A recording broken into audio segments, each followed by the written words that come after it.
bought this sage, it came wrapped in little bundles like this. You then place that in the shell that also comes with the kit.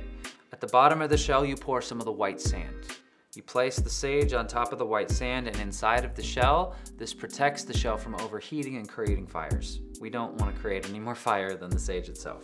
You'll see a lot of different techniques for lighting sage. I prefer to use a hemp wick because when you use a lighter, it emits the butane flame. That scent, that smell, can be attached to whatever you burn. Then you simply take the fire underneath and light it. It comes with the shell. I highly recommend that you always use the shell itself as opposed to holding the sage, because the sage burns, and if you were to burn yourself and drop it, that's always a fire hazard. One of the things that I prefer to do with this is I walk around very slowly in the room that I'm using before I set it down. This helps put the scent everywhere throughout the entire room, transforming that space into something I've turned it into. This allows me to feel like I have a visceral, immediate impact on my surroundings, and that gives me a sensation of peace.